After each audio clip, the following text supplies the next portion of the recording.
Mais vous, politiques, avez la responsabilité aujourd'hui de ce qui se passe, c'est-à-dire de monter le peuple et les forces de l'ordre les uns contre les autres. Sachez une chose, c'est du côté des manifestants, beaucoup sont armés aussi. Et que si l'action politique, aujourd'hui, ne trouve pas le moyen, et le seul moyen, c'est de mettre en place un gouvernement de transition qui va prendre les dispositions pour écouter et entendre le peuple. Sachez une chose, c'est que début janvier, c'est inévitable. Nous allons partir à la guerre civile. C'est inévitable. Parce que les policiers ne vont pas continuer à se faire fracasser comme ils le font, et le peuple ne subira plus. Ça, c'est clair et net. Ne subira plus.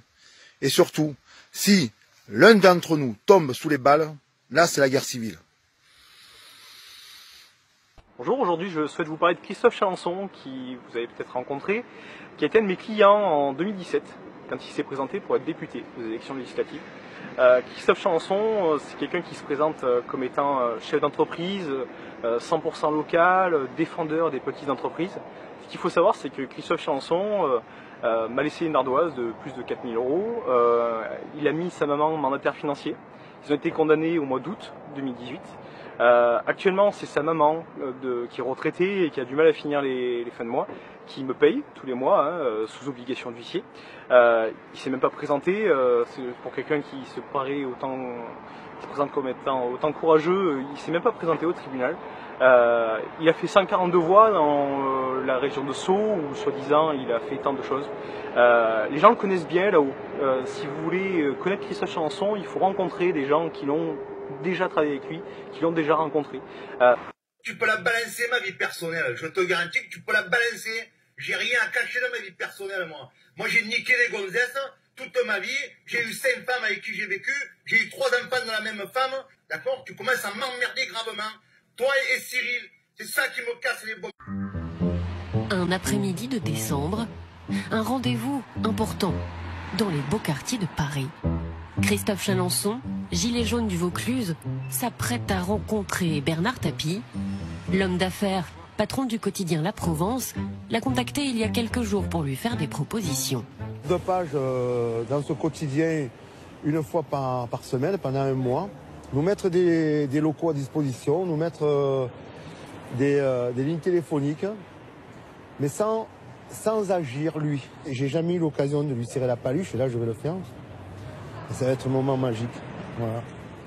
Ouais, on est là, on est là. Merci, chef.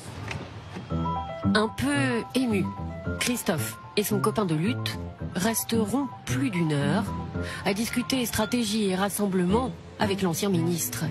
Il nous a dit, prenez pas le teston. Vous avez un cap à tenir, allez jusqu'au bout. Moi, je suis pas venu chercher de l'argent avec lui. Hein. Je suis venu chercher... Vous savez ce que vous êtes venu chercher, en fait? Il nous a offert un soutien. Dessineront toujours ton visage aux libertés.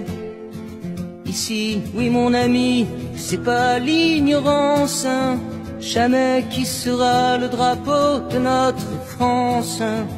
À l'encre du crayon, à l'encre de ma plume, à l'encre de nos yeux, combat sous l'enclume. Menacé mais libre toujours et contre tout, que rien jamais ne mettra ma France à genoux. Tous les gamins du monde charbon sur du papier dessineront toujours ton visage liberté. À ceux qui plieront jamais sous la tyrannie, que nous sommes tous les enfants du même pays.